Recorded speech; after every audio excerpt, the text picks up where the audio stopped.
Bonjour à toutes et à tous, je vous souhaite la bienvenue sur Nicéphore, le podcast qui vous fait redécouvrir l'histoire de la photographie pour insuffler une nouvelle ère dans votre créativité. Vous écoutez Élodie Bonin et dans cet épisode, je vous parle d'Imogen Cunningham.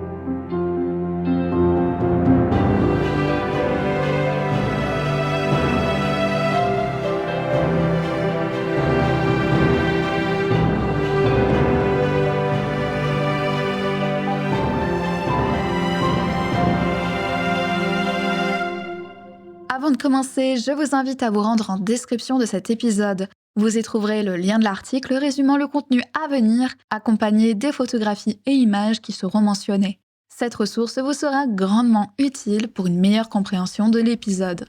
Maintenant que tout est dit, c'est parti.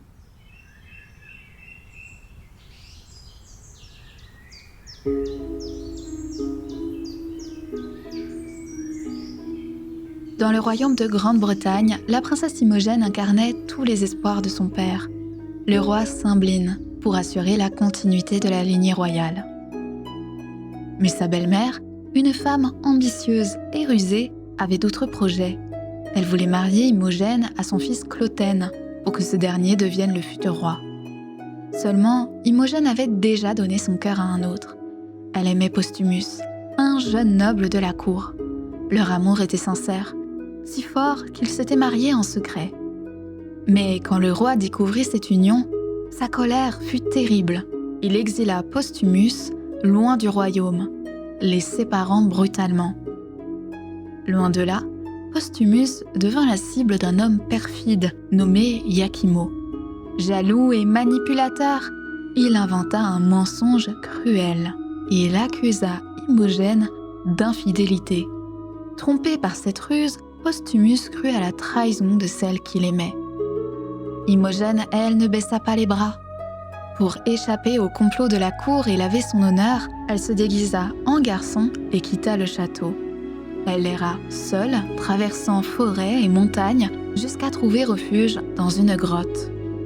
Là, elle fit une découverte incroyable. Les deux jeunes hommes qui vivaient dans cette grotte étaient en réalité ses frères, enlevés lorsqu'ils étaient enfants.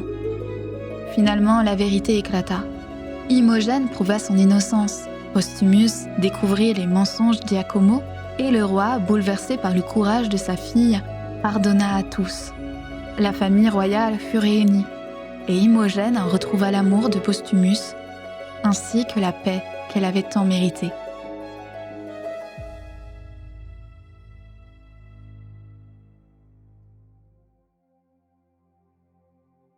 C'est à la lecture de cette histoire, contée dans la pièce Cymbeline, qu'Isaac Cunningham décide de nommer sa propre fille aînée Imogen, en référence à ce personnage fictif de Shakespeare, à la fois innocent, naïf, mais non moins fidèle et courageux.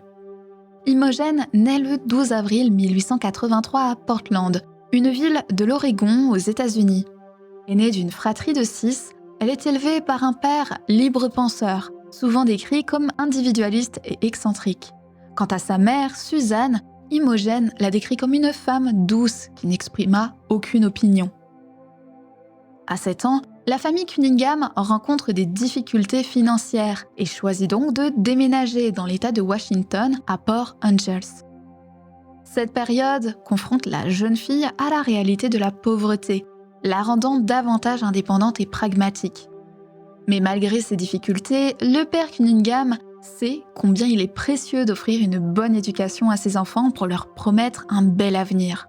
Fort de cette conviction, il inscrit sa fille aînée dans une école où elle reçoit une éducation exemplaire. Et lors de la pause estivale, il lui paye des cours d'art, où elle apprend la peinture et le dessin. J'ai été élevée dans l'art. Mon père pensait que j'étais douée pour l'art et m'a envoyée dans une école d'art. Mais il ne voulait pas que je devienne photographe.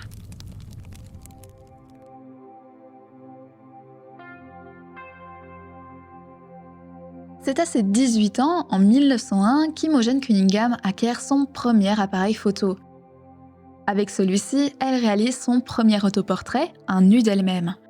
Face à ce nouveau passe-temps, son père lui construit une chambre noire que seule une bougie dans une boîte rouge peut éclairer. Elle y apprend les premiers rudiments techniques et chimiques de la prise de vue et du tirage, sans pour autant la convaincre de s'y intéresser davantage. C'est ainsi qu'elle perd peu à peu d'intérêt pour le médium, préférant se consacrer à ses études. D'ailleurs, en 1903, elle intègre l'université de Washington à Seattle pour y suivre un cursus en chimie. Durant son parcours universitaire, elle fait la découverte des photographes Gertrude Käsbyr et Annie Bregman. Leurs images plaisent tout particulièrement à l'étudiante et l'encouragent à reprendre la photographie. Avec l'aide de son professeur, Horace Byers, elle étudie la chimie du médium pour perfectionner ses techniques de tirage. Et très rapidement, son passe-temps se transforme en gagne-pain. Pour financer ses frais de scolarité, Imogen Cunningham devient la secrétaire de Byers et est payée pour produire des diapositives photos au département universitaire de botanique.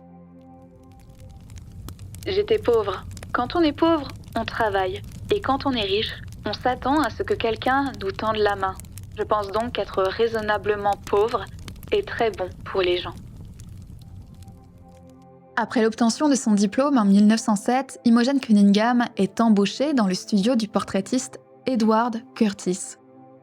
Ce photographe est alors à l'apogée de sa carrière, consacrée exclusivement à la culture des natifs américains. Imogen intègre son studio à la période où est entrepris la publication de 20 volumes photographiques, intitulés The North American Indian. Elle y apprend donc les techniques d'impression de platine ainsi que la retouche sur négatif. À la fin de son contrat avec le studio d'Edward Curtis en 1909, Imogen souhaite reprendre ses études et entreprendre une thèse. L'association d'entraide des femmes de son ancienne université lui accorde donc une bourse pour mener à bien ses projets. Sur recommandation de son professeur Robert Luther, elle reprend ses études de chimie à Dresde, en Allemagne. Durant son 3e cycle, elle se consacre quasi exclusivement à la production de sa thèse, publiée en 1910 sous le nom « Fabrication individuelle de papier platine pour les tons bruns ». Dans celle-ci, elle décrit son processus d'augmentation de la vitesse d'impression des photographies, mais aussi sa technique d'amélioration de la clarté des tons forts et la production des tons sépia.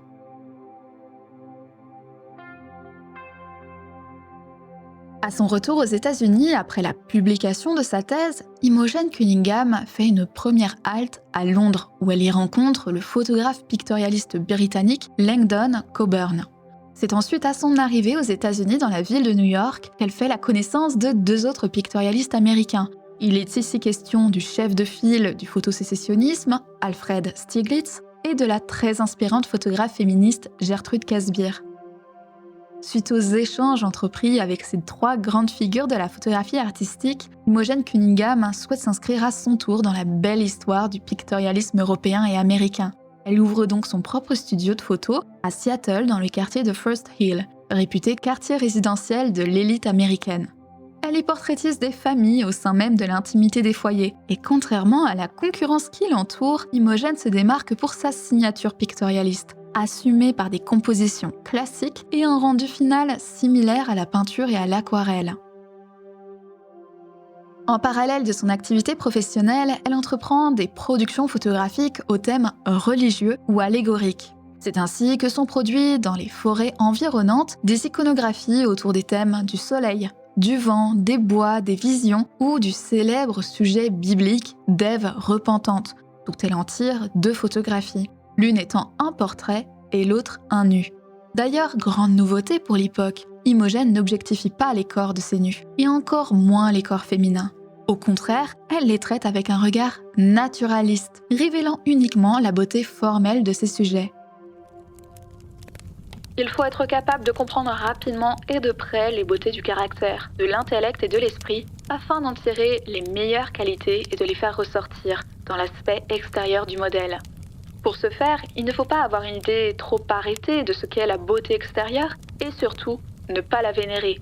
Vénérer la beauté pour elle-même est étroit et l'on ne peut certainement pas en tirer le plaisir esthétique que l'on éprouve à trouver la beauté dans les choses les plus communes.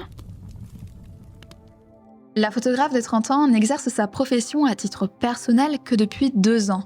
Et pourtant, son studio est déjà un phénomène. Sa réussite s'ébrite, jusqu'à dépasser les simples frontières de la ville et de l'État de Washington, inspirant d'autres photographes en devenir et notamment des jeunes femmes. C'est dans cette démarche qu'elle publie son premier plaidoyer dans le journal The Arrow d'une fraternité internationale de femmes basée en Illinois, connue sous le nom de Pi Beta Phi. Son manifeste s'intitule « Profession pour les femmes » et les y exhorte à mener une carrière, notamment dans la photographie. Elle les invite à ne pas chercher à surpasser les hommes, mais à être motivées de faire quelque chose pour elles-mêmes. Elle y écrit également un passage, toujours aussi cher au podcast Nice est fort, et je l'espère à ses auditeurs. Les réalisations dans n'importe quel art sont toutes une question de croissance graduelle, non seulement pour l'individu, mais aussi pour l'époque. Et aucun travailleur n'accomplit quelque chose de mieux que le dernier sans avoir profité de ce qui s'est passé avant lui. Qu'il le veuille ou non, il doit remercier non seulement tous les travailleurs proches qui l'ont touché, mais aussi tous les travailleurs qui l'ont précédé. Ceci est peut-être particulièrement vrai dans le domaine de la photographie, car le travail des amateurs d'aujourd'hui a été considérablement réduit par les inventions et les améliorations. En même temps qu'influencer les jeunes générations de femmes à faire carrière dans le domaine qui leur plaira, elle est influencée elle-même par Alvin Langdon Coburn et Clarence White, deux photographes pictorialistes avec qui elle entame des correspondances. Grâce à leurs échanges, Imogen Cunningham se perfectionne davantage dans ses techniques photographiques et élève toujours plus sa réflexion photographique, lui permettant ainsi d'exposer ses premières photographies lors de l'exposition internationale de photographie pictorialiste à New York.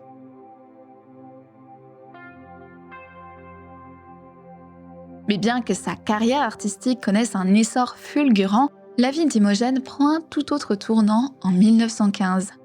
Depuis peu, elle entretient une relation avec Roy George Patridge, un graveur et enseignant américain. Tous deux partent régulièrement en escapade au Mont Rainier, d'où l'homme pose nu sur les photographies d'Imogen. Et très rapidement, leur relation s'officialise. Et quand je dis rapidement, il n'est pas question ici d'euphémisme, car peu après leur rencontre, le couple se marie le 11 février 1915.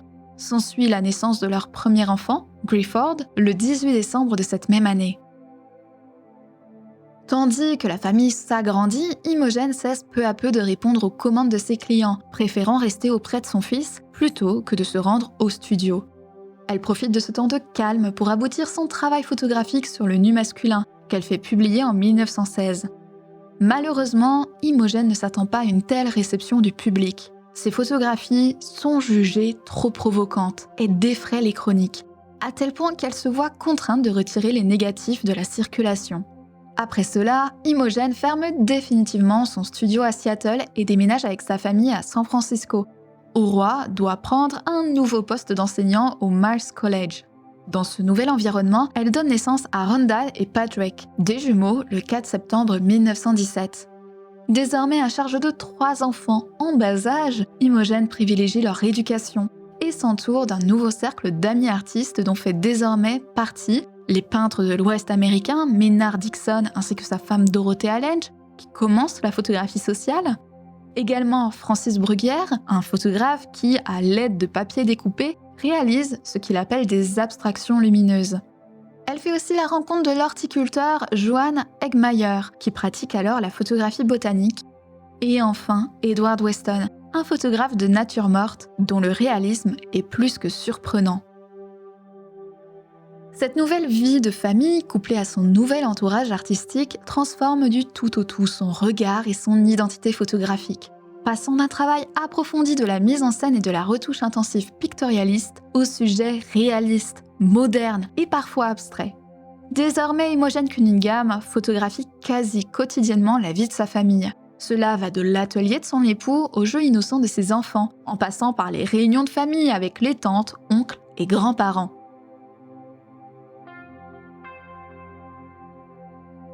Ajoutée à ces scènes du quotidien, elle passe également beaucoup de temps dans son jardin pour y axer une nouvelle étude iconographique sur les fleurs et diverses autres plantes.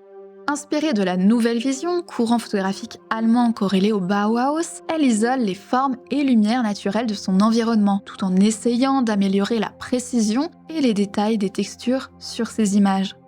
Pour perfectionner sa technique photographique, elle se rend régulièrement dans la réserve naturelle de Point Lobos, au sud de la baie de San Francisco, où elle y photographie des troncs d'arbres, écorces, roches et plantes grasses. Je photographie tout ce qui peut être exposé à la lumière. Dans les années 20, je photographiais des plantes parce que j'avais 3 enfants de moins de 4 ans dont je devais m'occuper et que j'étais donc enfermée. J'avais un jardin à ma disposition et je les photographiais à l'intérieur. En revisitant la photographie botanique sous un angle plus artistique que scientifique, mais sans en perdre le réalisme, Clarence White, photographe et ami d'Imogen Cunningham, l'invite à rejoindre Pictorial Photographers of America. Elle devient ainsi membre de cette association qui a pour objectif de soutenir les photographes dans leur développement artistique du médium. Grâce à ce soutien, elle se sent encouragée à poursuivre son étude photographique de la nature, ce qui l'amène en 1923 à entamer une nouvelle série d'images entièrement dédiées à la fleur de Magnolia. Œuvre qui atteint son apogée 2 années plus tard, avec la célèbre photographie intitulée Magnolia Blossom Tower of Jewels. Ce plan rapproché de la fleur est d'un précisionnisme jusque-là rarement vu. La texture des pétales et du pistil transcende l'image, à tel point qu'il nous semble presque pouvoir les effleurer du doigt. Avec cette image, Imogen Cunningham signe une nouvelle période photographique dans sa carrière, celle du réalisme et de la précision ultime. Dans cette perspective, elle réalise en 1927 une série étonnante ayant pour sujet un serpent, et dont l'image la plus marquante reste un négatif de celui-ci. Désormais artiste de premier plan sur la scène internationale, Imogen Cunningham enchaîne les expositions, dont la plus célèbre reste Film und Photo de Stuttgart. La photographe n'y manque pas d'éloges, et pour cause, les images qui y sont présentées sont d'un modernisme poignant. Désormais, la photographe met fin définitivement à l'esthétique pictorialiste de ses travaux. Cette rupture est officialisée en 1932, quand elle cofonde, avec Ansel Adams et Edward Weston, le groupe F64, un collectif de photographes qui s'inscrit dans le courant moderniste d'une photographie dite pure. Cette dernière ne se prive pas d'esthétisme, mais elle revendique une modernité nouvelle, de par le choix du grand format et la plus petite ouverture d'obturation permettant de gagner en précision dans l'image, sans compter que les sujets se veulent contemporains de la société et de l'actualité. C'est pourquoi Imogen Cunningham axe davantage ses études photographiques sur les paysages industriels américains. En ressort une série spécifique intitulée Industrial Still Life, où les détails se mêlent au jeu de lumière et composition abstraite de formes graphiques. Désormais, la photographie n'est plus un art parce qu'elle emprunte les codes aux codes picturaux classiques, mais parce qu'elle crée elle-même ses propres codes. D'ailleurs, si vous souhaitez en savoir plus sur le groupe F64 et la photographie pure, je vous invite à écouter l'épisode qui lui est dédié. Le lien est en description. Ajoutée à cette transformation radicale de son identité photographique, Imogen Cunningham reprend son activité de portraitiste commerciale en 1921, soit après 6 années de mariage. Elle commence tout d'abord par produire une série pour le danseur et chorégraphe Adolph Bohlm, ce qui lui permet de se faire connaître auprès d'autres artistes de la baie, tous milieux confondus. En 1931, elle est contactée par 2 artistes à part entière. Tout d'abord, Frida Kahlo, de passage à San Francisco pour accompagner Diego Rivera, qui doit y réaliser ses peintures murales à la Bourse, elle demande une série de portraits à Imogen.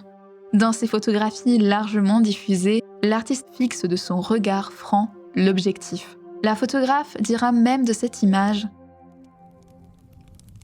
Cette photographie représente une femme dont j'estime énormément le travail, plus que j'estime son mari. Puis Imogen Cunningham collabore avec la danseuse et chorégraphe américaine Martha Graham. Toutes deux se rencontrent à Santa Barbara, et c'est là-bas qu'Imogen réalise une série photographique de la danseuse en mouvement. Ces 2 séries diffusées, elles sont vite remarquées par le magazine de mode Vanity Fair, l'invitant à collaborer.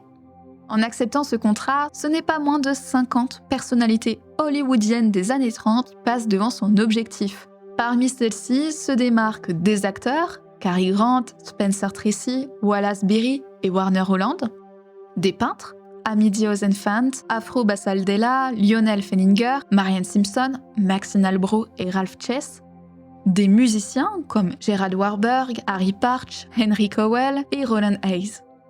Des écrivains-écrivaines tels que Gérard Malanga, Gertrude Stein, John Masefield, Marianne Moore, Josephine Miles, Kenneth Rexroth et Muriel Rukeyser. Et enfin, pour terminer, la sculptrice Ruth Asawa. Imogen Cunningham photographiera également durant toute sa carrière son cercle d'amis photographes. Parmi ses nombreux portraits se démarquent notamment ceux d'Alfred Stieglitz, Ansel Adams, Brassai, Barbara Morgan, Dorothea Lange, Edward Weston, Lisette Model, Man Ray et Willard Van Dyke. Et parce qu'elle n'a pas de studio photo, Imogen réalise l'ensemble de ses commandes au domicile des célébrités ou en extérieur. Dans ces espaces, la photographe parvient à créer un véritable lien avec ses modèles, lui offrant l'occasion de produire des plans de plus en plus rapprochés. Et à cette occasion, elle se prend de fascination pour les mains des artistes, et notamment des musiciens. Naturellement, elle commence à inclure dans chacune de ses séances une, voire plusieurs, photographies de main.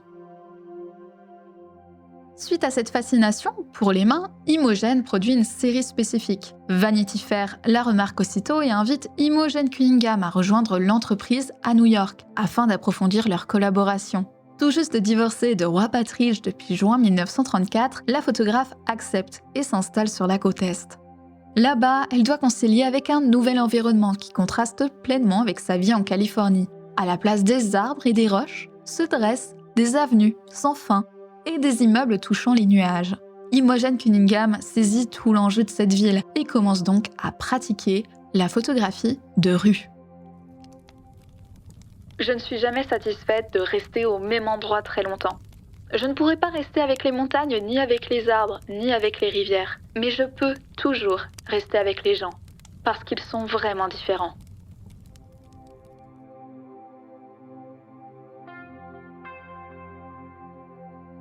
Durant ces années new-yorkaises, Imogen Cunningham profite d'expérimenter de nouvelles techniques photographiques, dont la solarisation, la superposition, l'inversion, et réalise des commandes couleurs pour le magazine Sunset. Mais bien que cette ville en pleine effervescence soit des plus passionnantes, Imogen se sent rappelée en Californie.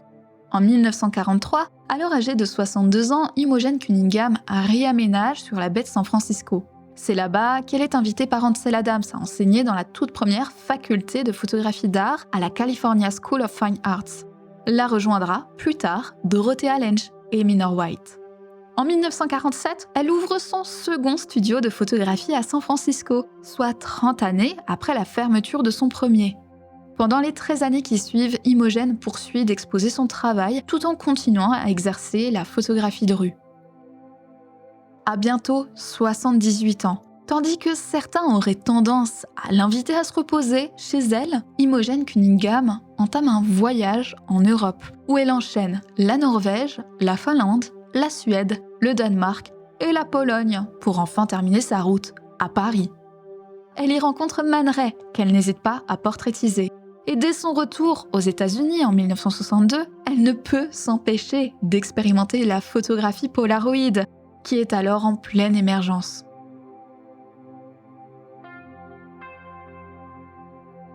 Les années 60 et 70 sont les décennies de la reconnaissance de toute la carrière de la photographe, devenant à la fois membre honoraire de l'American Society of Media Photographers et membre de l'Académie américaine des arts et de sciences. La Bibliothèque du Congrès acquérit une grande collection de son œuvre, permettant la publication d'une monographie dédiée. En 1968, la California College of Arts and Crafts d'Oakland adresse à la photographe de 85 ans un doctorat honorifique en beaux-arts. Par la suite, le maire de San Francisco, Joseph Alioto, proclame le 12 novembre Journée Imogen Cunningham. Je n'étais pas très ambitieuse. Je pense que c'est la solution. Je prenais les choses comme elles venaient. Je ne dirais pas que je n'avais aucun problème, mais je m'en fichais. Je ne pensais pas que j'allais sauver le monde en faisant de la photographie comme le font certaines de ces personnes. Je m'amusais simplement à le faire. Et je m'amusais toujours, peu importe ce que j'avais à photographier. Toute cette reconnaissance atteint son apogée quand Imogen Cunningham atteint les 90 ans. À cette occasion, la commission d'art de San Francisco la déclare artiste de l'année. Et pour en surprendre plus d'un, alors que tous pensaient que sa carrière était terminée car trop âgée, la photographe entame à l'occasion de ses 90 ans un nouveau projet photographique, qui sera également son dernier. Intitulée After 90, la photographe décide de faire l'éloge de la vieillesse en portraitisant des personnes de plus de 90 ans.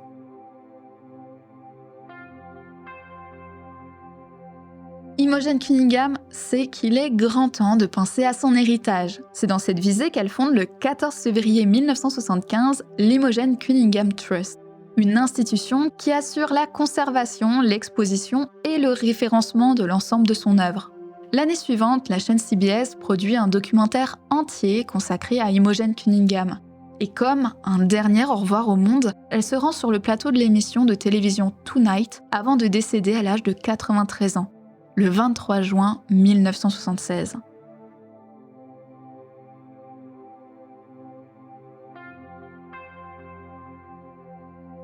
Merci d'avoir écouté cet épisode de Nice est fort. Avant de partir, je vous invite à laisser des étoiles et un avis, sans oublier de rejoindre la communauté de ce podcast sur Instagram et Discord. Si vous souhaitez soutenir et faire perdurer Nice est fort podcast, vous pouvez rejoindre mon Patreon à hauteur de vos moyens, vous donnant ainsi accès à des épisodes exclusifs ainsi qu'à la revue trimestrielle du média. Je vous donne rendez-vous très bientôt pour un nouvel épisode. D'ici là, prenez soin de vous et n'oubliez pas, pour être inspirant, il suffit d'être inspiré.